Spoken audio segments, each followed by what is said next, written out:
ನಮಸ್ಕಾರ, ನ್ಯೂಸ್ ಬಾಕ್ಸ್ಗೆ ಸ್ವಾಗತ. ಸ್ನೇಹಿತರೆ, ಕಲರ್ಸ್ ಕನ್ನಡ ವಾಹಿನಿಯಲ್ಲಿ ಪ್ರಸಾರವಾಗ್ತಿರುವಂತಹ ಲಕ್ಷ್ಮೀ ಬಾರಮ್ಮ ಧಾರಾವಾಹಿಯಲ್ಲಿ ನಟಿಸ್ತಿದ್ದಂತಹ ಕೀರ್ತಿ ಪಾತ್ರ ಇದೀಗ ಮುಕ್ತಾಯ ಆಗಿದೆ. ಅಂದರೆ ಆಕೆ ಜೀವವನ್ನು ಕಳ್ಕೊಳ್ಳು ಅನ್ನುವಂಥ ವಿಚಾರವನ್ನು ತೋರಿಸಿದ್ರು. ಆದರೆ ಎಲ್ರಿಗೂ ಕೂಡ ಒಂದು ಇರುವಂತಹ ಕ್ಯೂರಿಯಾಸಿಟಿ ಏನಪ್ಪ ಅಂತಂದರೆ, ಮತ್ತೆ ಲಕ್ಷ್ಮೀ ಬಾರಮ್ಮ ಧಾರಾವಾಹಿಯಲ್ಲಿ ನಟಿ ತನ್ವಿ ರಾವ್ ಅಂದರೆ ಕೀರ್ತಿ ಕಾಣಿಸ್ಕೊಳ್ತಾಳ, ಅಥವಾ ಮುಂದೆ ಆಕೆ ಏನು ಯಾವ ಪ್ರಾಜೆಕ್ಟನ್ನು ಒಪ್ಕೊಂಡಿದ್ದಾರೆ, ಎಲ್ಲಿ ನಮಗೆ ಮತ್ತೆ ಆಕೆ ನೋಡೋದಕ್ಕೆ ಸಿಗ್ತಾರೆ. ಯಾಕಂತಂದ್ರೆ ಪ್ರತಿ ಬಾರಿ ಒಂದು ನಟಿ ಅಥವಾ ನಟ ಸೀರಿಯಲ್ನಿಂದ ಹೊರ ನಡೆದ್ರು ಅಥವಾ ಅವರ ಪಾತ್ರ ಅಂತ್ಯ ಆಯಿತು ಅಂತಂದ್ರೆ ಸಾಮಾನ್ಯವಾಗಿ ಎಲ್ರಿಗೂ ಕೂಡ ಒಂದು ಪ್ರಶ್ನೆ ಕಾಡುತ್ತೆ, ಮುಂದೆ ಏನು, ಯಾವ ಪ್ರಾಜೆಕ್ಟ್ ಒಪ್ಕೊಂಡಿದ್ದಾರೆ, ಸಿನಿಮಾದಲ್ಲಿ ಕಾಣಿಸ್ಕೊಳ್ತಾರಾ, ಬೇರೆ ಸಿನಿಮಾದಲ್ಲಿ ಕಾಣಿಸ್ಕೊಳ್ತಾರಾ, ಸೀರಿಯಲಲ್ಲಿ ಕಾಣಿಸ್ಕೊಳ್ತಾರಾ ಅನ್ನುವಂಥದ್ದು. ಸೊ ಹಾಗಾಗಿ ನಟಿ ತನ್ವಿ ರಾವ್ ಬಗ್ಗೆ ಕೂಡ ಒಂದಷ್ಟು ಗುಸುಗುಸು ಈಗ ಶುರುವಾಗಿದೆ. ಆಕೆ ಮತ್ತೆ ಎಲ್ಲಿ ಕಾಣಿಸ್ಕೊಳ್ತಾರೆ ಅನ್ನೋದ್ರ ಬಗ್ಗೆ. ಹಾಗಾದ್ರೆ ಎಲ್ಲಿ ಕಾಣಿಸ್ಕೊಳ್ತಾರೆ, ಲಕ್ಷ್ಮೀ ಬಾರಮ್ಮ ಧಾರಾವಾಹಿಯಲ್ಲ ಅಥವಾ ಕಲರ್ಸ್ ಕನ್ನಡದ ಇತರ ಧಾರಾವಾಹಿಯಲ್ಲ, ಏನು ಎತ್ತ, ಇವೆಲ್ಲದ್ರ ಬಗ್ಗೆ ಕಂಪ್ಲೀಟ್ ಡೀಟೇಲ್ಸ್ ಅನ್ನ ಕೊಡ್ತೀವಿ. ಅದಕ್ಕಿಂತ ಮುಂಚೆ ನಮ್ಮ ಚಾನಲನ್ನು ತಪ್ಪದೇ ಸಬ್ಸ್ಕ್ರೈಬ್ ಮಾಡಿ. ಸ್ನೇಹಿತರೆ, ಕಲರ್ಸ್ ಕನ್ನಡ ವಾಹಿನಿಯಲ್ಲಿ ಪ್ರಸಾರವಾಗ್ತಿರುವಂತಹ ಸೀರಿಯಲ್ ಲಕ್ಷ್ಮೀ ಬಾರಮ್ಮ. ಪ್ರಸ್ತುತ ಲಕ್ಷ್ಮೀ ಬಾರಮ್ಮ ಧಾರಾವಾಹಿ ಒಂದು ಹೊಸ ತಿರುವನ್ನು ಪಡ್ಕೊಂಡಿದೆ. ಲಕ್ಷ್ಮೀ ಬಾರಮ್ಮ ಸೀರಿಯಲ್ನಲ್ಲಿ ಕೀರ್ತಿ ಪಾತ್ರ ಅಂತ್ಯ ಆಗಿದೆ. ಕೀರ್ತಿ ಮೃತದೇಹದ ಅಂತ್ಯ ಸಂಸ್ಕಾರ ಕೂಡ ನಡೆದಿರುವಂಥದ್ದು. ಮುಂದೊಂದು ದಿನ ಕೀರ್ತಿ ದಿಢೀರ್ ಪ್ರತ್ಯಕ್ಷ ಕೂಡ ಆಗಬಹುದು. ಯಾಕಂತಂದ್ರೆ ಸಾಕಷ್ಟು ಧಾರಾವಾಹಿಯಲ್ಲಿ ಈ ಉದಾಹರಣೆಯನ್ನ ನಾವು ನೋಡಿದ್ದೀವಿ. ಕಾವೇರಿಯನ್ನ ಗಡಗಡ ನಡಗಿಸ್ಬೋದು, ದಿಢೀರ್ ಅಂತ ಬಂದು ಅದಾಗುತ್ತೋ ಇಲ್ವೋ ಗೊತ್ತಿಲ್ಲ. ಆದರೆ ಸದ್ಯಕ್ಕೆ ಕೀರ್ತಿ ಪಾತ್ರಕ್ಕೆ ಜೀವ ತುಂಬಿದ್ದಂತಹ ನಟಿ ತನ್ವಿ ರಾವ್ ಬಗ್ಗೆ ಒಂದು ಗುಸುಗುಸು ಕೇಳಿ ಬರ್ತಾ ಇದೆ. ಅದೇನಪ್ಪ ಅಂತಂದ್ರೆ, ಲಕ್ಷ್ಮೀ ಬಾರಮ್ಮ ಸೀರಿಯಲ್ನಲ್ಲಿ ಈಗ ಕೀರ್ತಿ ಪಾತ್ರ ಇಲ್ಲ. ಹೀಗಾಗಿ Tanvi Rao Bigg Boss season 11 ಕಾರ್ಯಕ್ರಮದಲ್ಲಿ ಸ್ಪರ್ಧಿ ಆಗ್ತಾರಾ ಅನ್ನುವಂಥ ಪ್ರಶ್ನೆ ಈಗ ಸೋಷಿಯಲ್ ಮೀಡಿಯಾದಲ್ಲಿ ಸಖತ್ ಚರ್ಚೆ ಆಗ್ತಾ ಇರುವಂಥದ್ದು.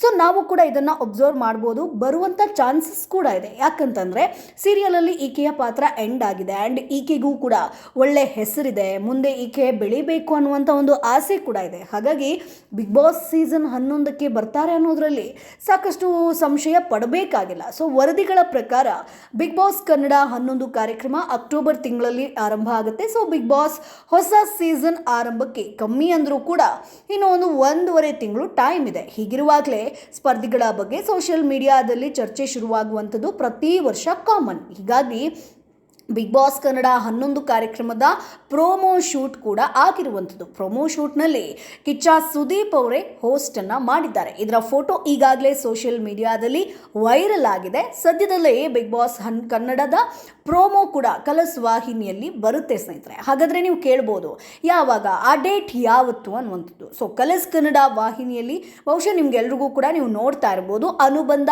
ಅವಾರ್ಡ್ಸ್ ಕಾರ್ಯಕ್ರಮ ಇನ್ನೇನು ಶುರುವಾಗುತ್ತೆ. ಸೊ ಅನುಬಂಧ ಅವಾರ್ಡ್ಸ್ ಕಾರ್ಯಕ್ರಮದ ವೇಳೆ ಬಿಗ್ ಬಾಸ್ ಕನ್ನಡ 11 ಪ್ರಸಾರದ ಒಂದು ದಿನಾಂಕವನ್ನು ಅನೌನ್ಸ್ ಮಾಡುವಂಥ ಚಾನ್ಸಸ್ ಇದೆ. ಅದರ ಜೊತೆಗೆ ಮೊದಲ ಪ್ರೋಮೋ ಕೂಡ ರಿಲೀಸ್ ಆಗುವಂಥ ಸಾಧ್ಯತೆ ಹೆಚ್ಚಿದೆ. ಇನ್ನು ತನ್ವಿ ರಾವ್ ಬಗ್ಗೆ ಹೇಳೋದಾದರೆ, ಬೆಂಗಳೂರು ಮೂಲದ ಪ್ರತಿಭಾವಂತ ಕಲಾವಿದೆ ತನ್ವಿ ರಾವ್ ಸ್ನೇಹಿತರೆ. ಬ್ಯೂಟಿ ವಿತ್ ಟ್ಯಾಲೆಂಟ್ ಹೊಂದಿರುವಂಥ ಕಲಾವಿದೆ ಈಕೆ. ತನ್ನ 4ನೇ ವಯಸ್ಸಿನಿಂದಲೇ ಭರತನಾಟ್ಯ ಕಲಿಯೋದಕ್ಕೆ ಸ್ಟಾರ್ಟ್ ಮಾಡ್ತಾರೆ. ದೂರದರ್ಶನದ ದಿನಕದಿಂದ ಹಾಗೆ ಧಮ್ ಧಮ್ ಧಮ್ ಮುಂಬೈ ದೂರದರ್ಶನದಲ್ಲಿ ಇದು ಪ್ರಸಾರವಾಗಿರುವಂಥದ್ದು. ಅಲ್ಲೂ ಕೂಡ ಈಕೆ ಪರ್ಫಾರ್ಮೆನ್ಸನ್ನು ಕೊಡ್ತಾರೆ. 9ನೇ ವಯಸ್ಸಿನಲ್ಲೇ ಅಪೂರ್ವ ಬಾಲ ಪ್ರತಿಭೆ ಪ್ರಶಸ್ತಿಯನ್ನು ಕೂಡ ಪಡ್ಕೊಂಡಿರುವಂಥ ಕಲಾವಿದೆ ಈಕೆ. 10ನೇ ವಯಸ್ಸಿನಲ್ಲಿ ಕರ್ನಾಟಕ ರಾಜ್ಯಪಾಲರಿಂದ ಕರ್ನಾಟಕ ರಾಜ್ಯ ಪ್ರಶಸ್ತಿಯನ್ನು ಕೂಡ ತನ್ವಿ ರಾವ್ ಸ್ವೀಕರಣೆ ಮಾಡ್ಕೊಂಡಿದ್ದಾರೆ. ಸೊ ಭರತನಾಟ್ಯದಲ್ಲಿ ಪರಿಣಿತಿ ಪಡೆದಿರುವಂತಹ ತನ್ವಿ ರಾವ್ ವಿದೇಶಗಳಲ್ಲೂ ಕೂಡ ಅಂದರೆ ಫಾರಿನಲ್ಲೂ ಕೂಡ ತನ್ನ ಒಂದು ಪರ್ಫಾರ್ಮೆನ್ಸ್ ಅನ್ನ ನೀಡಿರುವಂಥದ್ದು. ಸೊ ಪ್ರತಿಭಾವಂತೆ ತನ್ವಿ ರಾವ್ ಬಿಗ್ ಬಾಸ್ ಕನ್ನಡ 11 ಕಾರ್ಯಕ್ರಮದಲ್ಲಿ ಸ್ಪರ್ಧಿಸ್ತಾರ. ತನ್ವಿ ರಾವ್ ಅವರನ್ನ ಬಿಗ್ ಬಾಸ್ ತಂಡ ಅಪ್ರೋಚ್ ಮಾಡಿದ್ಯಾ ಈಗಾಗಲೇ? ಯಾಕಂತಂದ್ರೆ ಯಾವುದೇ ಸೀರಿಯಲ್ ಮುಗಿಯುತ್ತೆ ಅಂತಂದ್ರೆ ಆ ಕಲಾವಿದರನ್ನು ಇವರು ಅಪ್ರೋಚ್ ಮಾಡೇ ಮಾಡ್ತಾರೆ. ಒಂದಷ್ಟು ಬಿಗ್ ಬಾಸ್ಗೆ ಬರಬೇಕು ಅಂತಲೇ ಸಾಕಷ್ಟು ಕಲಾವಿದರು ಸೀರಿಯಲನ್ನು ಬಿಟ್ಟು ಅಥವಾ ಸಿನಿಮಾವನ್ನು ಬಿಟ್ಟು ಪ್ರಾಜೆಕ್ಟನ್ನು ಬಿಟ್ಟು ಬಂದಿರುವವರನ್ನು ಕೂಡ ನಾವು ನೋಡಿದ್ದೀವಿ. ಸೊ ಹಾಗಾಗಿ ತನ್ವಿ ರಾವ್ ಈ ಬಾರಿ ಬಿಗ್ ಬಾಸ್ ಸೀಸನ್ಗೆ ಎಂಟ್ರಿ ಕೊಡ್ತಾರಾ? ಇವೆಲ್ಲದ್ರ ಬಗ್ಗೆ ಕಾದು ನೋಡಬೇಕು. ಸೊ ನಿಮ್ಮ ಒಂದು ಅಭಿಪ್ರಾಯ ಏನು? ತನ್ವಿ ರಾವ್ ಬಿಗ್ ಬಾಸ್ಗೆ ಎಂಟ್ರಿ ಕೊಡ್ಬೋದಾ? ಸೊ ಯಾರೆಲ್ಲ ಈ ಬಾರಿ ಬಿಗ್ ಬಾಸ್ ಸೀಸನ್ 11ಕ್ಕೆ ಬರುವಂಥ ಚಾನ್ಸಸ್ ಇರುತ್ತೆ?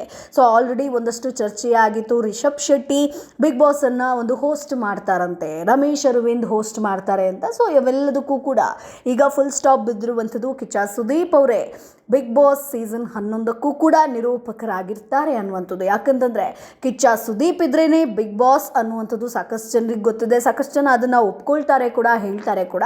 ಹಾಗಾಗಿ ಬಿಗ್ ಬಾಸ್ ಸೀಸನ್ 11ಕ್ಕೆ ಯಾರೆಲ್ಲ ಸ್ಪರ್ಧಿಗಳು ಬರಬಹುದು, ನಿಮ್ಮ ಅಭಿಪ್ರಾಯ ಏನು, ನಿಮ್ಮ ಒಂದು ಚಾಯ್ಸ್ ಯಾರು ಬರಲೇಬಾರ್ದು, ಸೊ ಈ ಬಾರಿಯ ಬಿಗ್ ಬಾಸ್ ಏನೆಲ್ಲ ವಿಶೇಷತೆಗಳಿಂದ ಕೂಡಿರ್ಬೋದು, ಸೊ ಹೇಗಿರಬೇಕು ಬಿಗ್ ಬಾಸ್, ಸೊ ನಿಮ್ಮ ಒಂದು ಅಭಿಪ್ರಾಯ ಏನು ಅದನ್ನು ಕಮೆಂಟ್ ಬಾಕ್ಸ್ ಮೂಲಕ ತಿಳಿಸಿ. ನಮ್ಮ ಚಾನಲನ್ನು ಸಬ್ಸ್ಕ್ರೈಬ್ ಮಾಡಿ, ಸಪೋರ್ಟ್ ಮಾಡಿ. ಹಾಗೆ ಸೀರಿಯಲ್ ಆಗಿರ್ಬೋದು, ಸಿನಿಮಾ ಆಗಿರ್ಬೋದು, ಬಿಗ್ ಬಾಸ್ ಬಗ್ಗೆ ಸಾಕಷ್ಟು ಅಪ್ಡೇಟ್ಸನ್ನು ಪ್ರತಿದಿನ ನಾವು ಹಾಕ್ತಾನೆ ಇರ್ತೀವಿ. ಸೊ ಹಾಗಾಗಿ ಸಬ್ಸ್ಕ್ರೈಬ್ ಮಾಡೋದನ್ನು ಮರಿಬೇಡಿ. ಜೊತೆಗೆ ಒಂದಷ್ಟು ಜನರಿಗೂ ಕೂಡ ಶೇರ್ ಮಾಡಿ. ಹಾಗೆ ನಮ್ಮನ್ನು ಯಾವತ್ತಿಗೂ ಕೂಡ ಸಹಕರಿಸ್ತಾ ಇರಿ.